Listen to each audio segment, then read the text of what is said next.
Two. Hello. How are you all doing?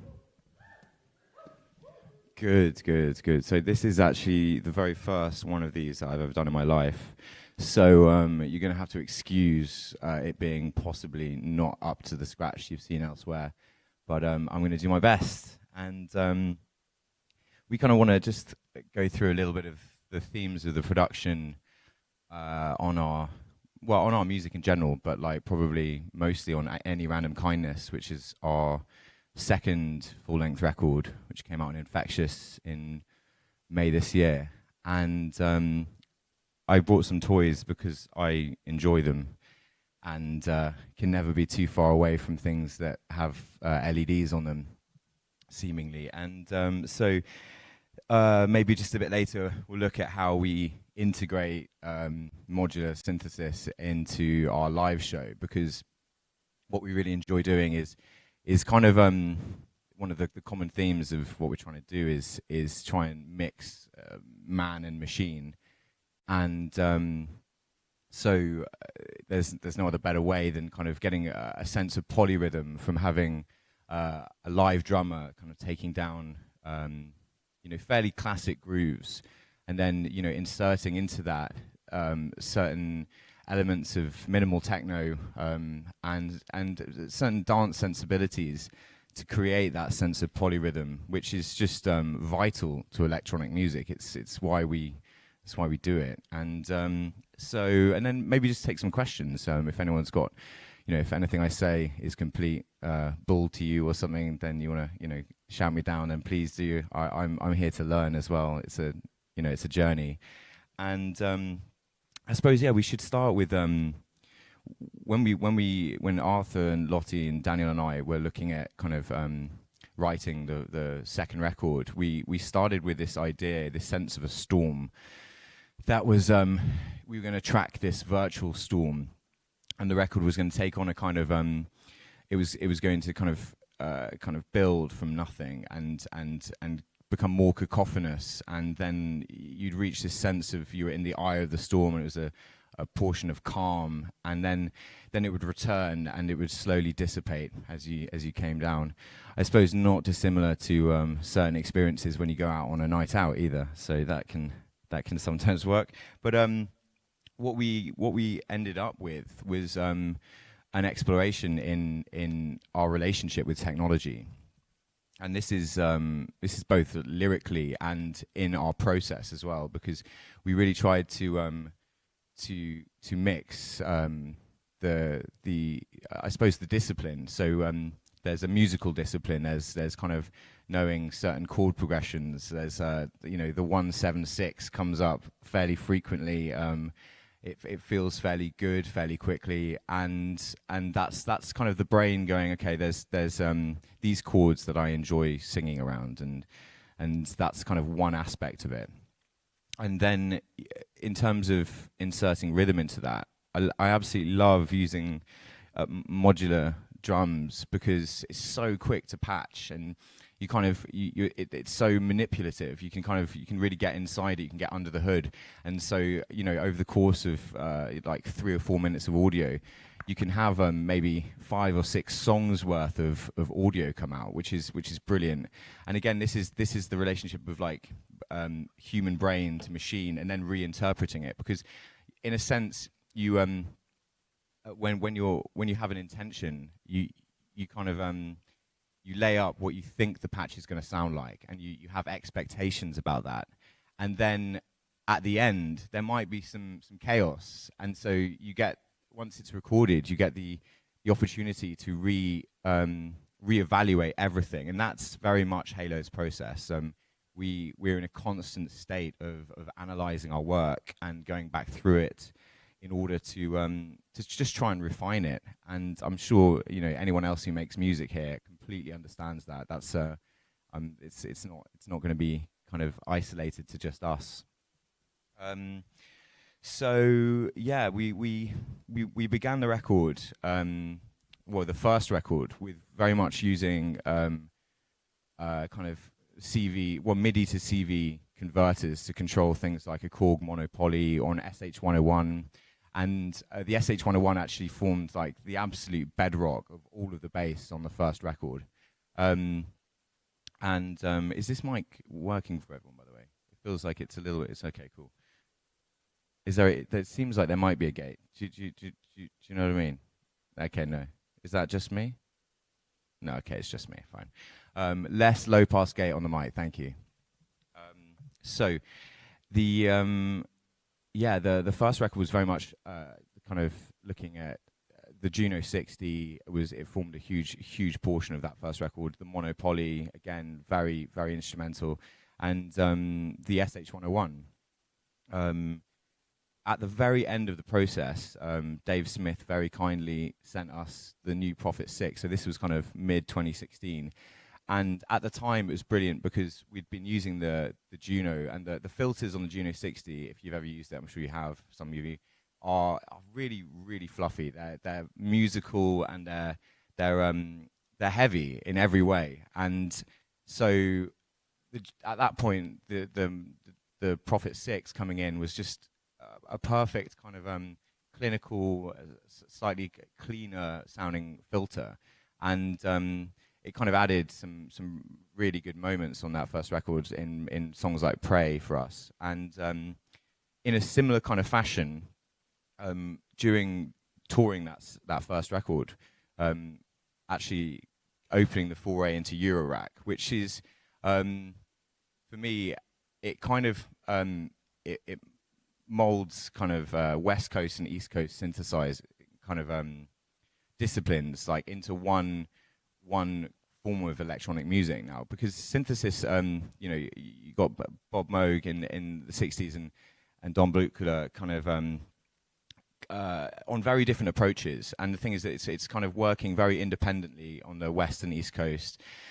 And West Coast synthesis, if you're not aware, is kind of very much more, it's freer. If you imagine the psychedelic drugs that were happening out there at that time, and whereas in the East Coast, it's a bit more business, and it's things that have a certain order. So if you imagine, if you don't understand anything about the differences there, you just imagine one's wearing a suit and one's in tie-dye. And so West Coast synthesis is...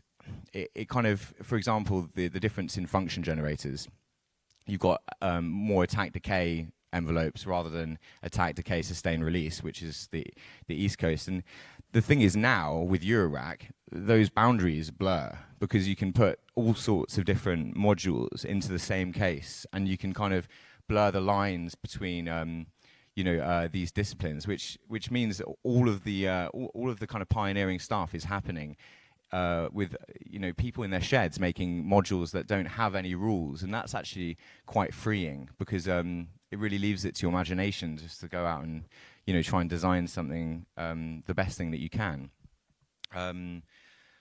It's at this point I probably should have had some form of notes, but going on to how we use this into our live kind of show. You'll notice this really erroneous track machine here, which has got a single XLR out of it. It's almost not being used. We'd usually have kind of click on a couple of channels and some like atmospheric bass kind of things that would be impossible to make live. So there's kind of a merging of audio and kind of and live elements. And again, it's all in the programming. It takes it's a lot of boring hours working out the latencies of various things, but once you've got them down, it's just enjoyable to play with. So this output here will trigger something that will turn the audio signal into a clock, just a stable clock, which then triggers a sequencer to kind of play certain beats at points in songs where we support the drums, and it adds this sense of like of polyrhythm, which you need like multiple musicians to generate, and again I could be alone in this, but I just find it a lot of fun. It's one of those things which if you like fiddling with things that are kind of electronic, it's just hours of fun. And so yeah, I suppose I can show what I mean. If I find the song here, so Yeah, so this is called Separate Lives, and when we play this live, I'd usually have I'd have my Juno 60, and kind of probably lying this way, and there's an envelope here which is also triggered by one of the outputs on the sequencer. So there are certain rhythms, like a hemiola rhythm, that I use to control a filter on the Juno. So I can basically hold down kind of padded chords, and it'll open and close the filter in time with the modular drums. So if you imagine the Junos here, which I'm afraid we couldn't be bothered to bring it up, it's our bad. That's what's going on there. And then basically it's just a case of like filtering it in. So.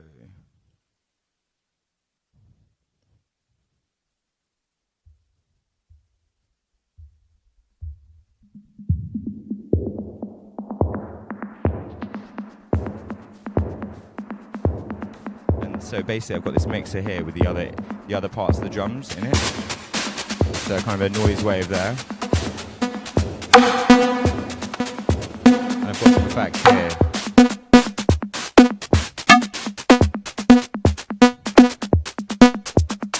If I just go through them one by one.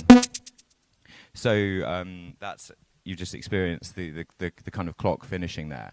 And so we'll wait a minute. And so this is Lottie singing, and it's become very ethereal, and the drums have come back a bit. And you can imagine in a sec it'll kick back in, and I'll only have the hats in for that bit. It'll be in the chorus of the song actually, and it's quite funny because just hearing this on its own, I kind of have a very very firm understanding of like the structure and kind of can see it, but it's just kind of slightly strange hearing it just on its own. So if you can imagine. There is an audio wave here, and that has the information. That just has these clicks, basically, like a metronome, that will kind of come in and out, and they're actually placed just maybe a tiny bit in front of like the 16th of any particular pattern, to try and there's the hat. So, and then you kind of maybe bring in a little bit of the snare.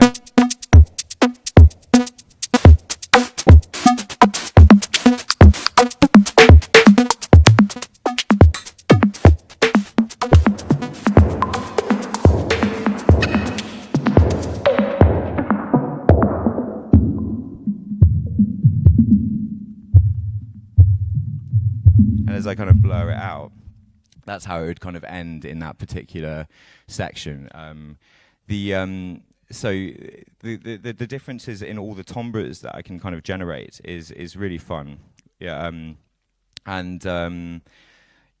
basically, again, this is quite a slimmed down version. This is because flying with modular is again one of those things you just got to kind of work out. It's not smooth. Everyone thinks it looks like a cartoon bomb, except so you fly into like somewhere like Heathrow, and they'll take one look at it and they're like, what the fuck is that?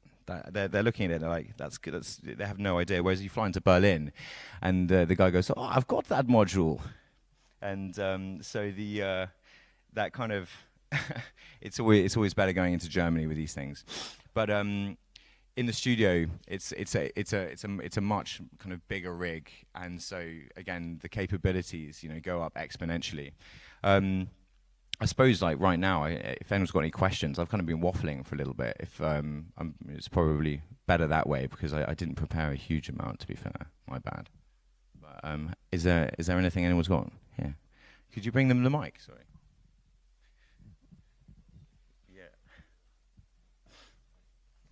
I was wondering, with the way you guys perform live, you guys have a clear song structure, and I expect you have a clear order of the way you play the songs. Yep. So that song first, and then that one. Do you have with this any flexibility to, if you, let's say you want to perform a 10-minute jam live, is it possible with this setup to decide that on the spot? Yeah, basically, it is in a sense. I know exactly what you mean. So, for anyone else who's kind of listening in on that question, with systems like Ableton and stuff, you could have various different scenes, and so you'd have a MIDI controller that would maybe you could kind of bring in, say, the chorus, and then you'd be like, maybe I want to stay on the chorus for 16 bars longer, so you just leave it on that scene and then be able to go one down, and obviously it would change the scene. With this, there's no changing of scenes or anything like that, but what we do is basically make the various clocks that are in there much longer than the song. So if we find we want to go round on a particular section a bit longer and kind of look up at each other, and that's been happening a lot at the end of Pray recently, you can kind of like, you can kind of, you know, keep it all synced and keep it dug in, but it's only in a sense that it's kind of, that the information is still there. There's enough length of time. It's not a sense of changing scenes, if you know what I mean. So again, it's definitely more limited, but we chose to only use audio. At the very beginning, I had a terrible time in a previous band, kind of 2012 time with Ableton. We had like 2 laptops, like syncing MIDI, and it was just like, it was a complete mess. And I know that's changed a lot since then, and I probably want to look into like Ableton now because it's much more stable than it was then. But certainly we wanted to avoid MIDI, and I was explaining this. We met Dave Smith. He came to a show in San Francisco, and it was a kind of like kind of very starry-eyed moment for me, and I was like, I'm sorry, Dave, we don't use MIDI, and he didn't care. But we, again, back to the audio, we just wanted to kind of keep it as simple as possible, and so the idea being that there's less can go wrong, and it leaves us the ability to kind of concentrate on the instrumentation that is around it, rather than kind of various different MIDI scenes and things like that. Never say never though, because we're just looking at visuals and stuff now, and how we could maybe like manipulate those live with MIDI. And so, you know, these things are always they're always changeable, and I think that's the main thing. You know, you want to kind of keep things fresh at all times. All of our favorite artists constantly reinvent things, and they look to put themselves out their comfort zone at all times, and that's definitely something we try to do as well. Anyone else would like the question? Yeah, go for it. Could you pass him the mic, please? Thank you. Hi, my question would be more technical.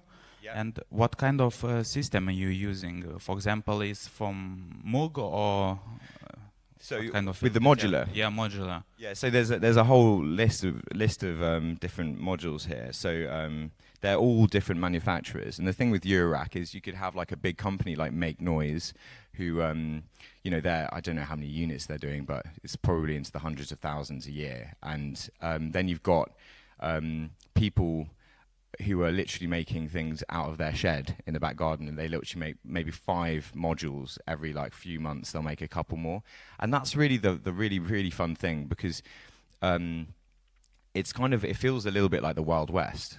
Lots of innovation, all the kind of pioneering things that are happening in synthesis seem to be happening there. And I know there's other things happening. You know, Arturia, I saw they've got a stand in there.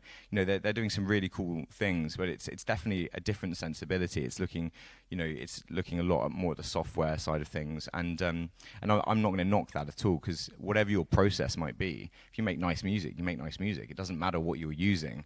I like the kind of hands-on approach of certain modules in here, but not all of them are analog, you know, by any means. You know, someone who might sit here and go, oh my God, it's only analog, you've got to just have analog, I'd say is a quite limited mentality. You've got to, I think there's you know, 10,000 hertz that the human ear can perceive, and so why would you limit yourself and your in your discipline? There's all this different technology, and some of it's crap, but we can kind of look at all of it as one now and pick and choose certain things, and then all this new stuff is coming through.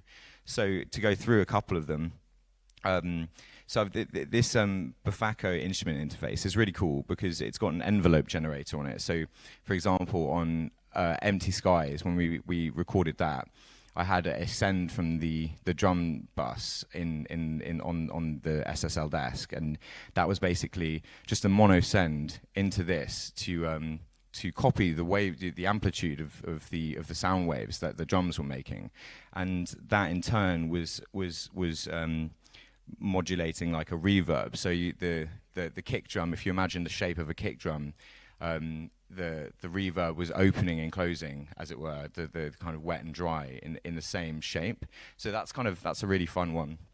It also, what I find is it saturates things really well. So what I use it for within this setup with the kind of modular drums in the live environment is just to give it some guts. It just you turn it up. It's noisy, and Josh, our sound engineer, would be the first thing to say, "And what do you do about the noise?" And like it's noisy, so it's a bit of a problem, but we get by. And so then I've got some.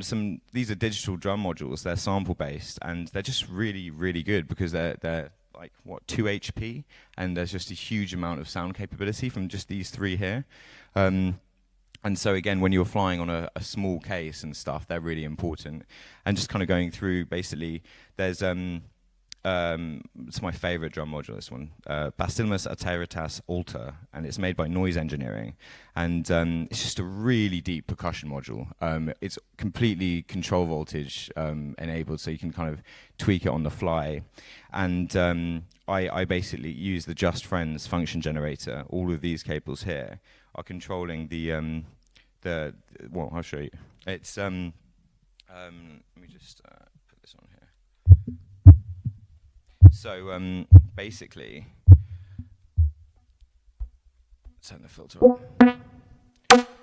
So what we've got there, let me turn it a bit down. You can hear how that's kind of like modulating over time. The Just Friends is receiving a clock that's kind of on a 4/4 beat, and its outputs are controlling the CV of this. So it's controlling the attack. So if I take some of them out, you'll see what I mean. So that's without the modulation. It's the same sound every time. It's got like very little groove. And that's actually the thing. I find that so much groove comes from timbre and kind of and dynamics, rather than actually where it's placed as a measure on a particular beat, rather than kind of it being a bit swung or a bit before or after. So much groove comes from the timbre of the instrument and how that changes over time. So as I bring it back in now, it kind of, you see, it kind of changes, and like,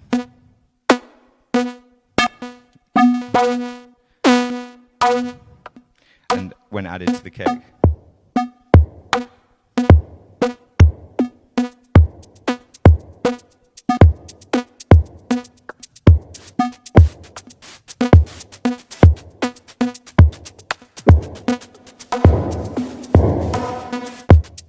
So yeah, I mean, I can do that for hours, as my bandmates will tell you.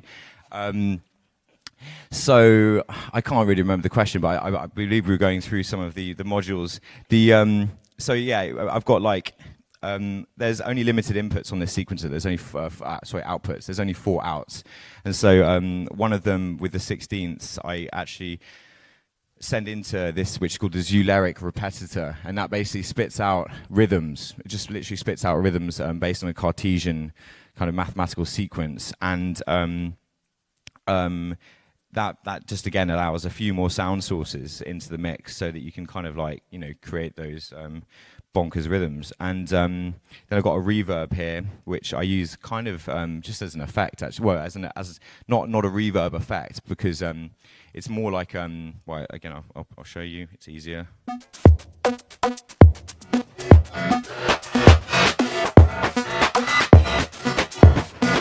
So if you hear that, all those kind of like backs and forwards, as it kind of like amps up.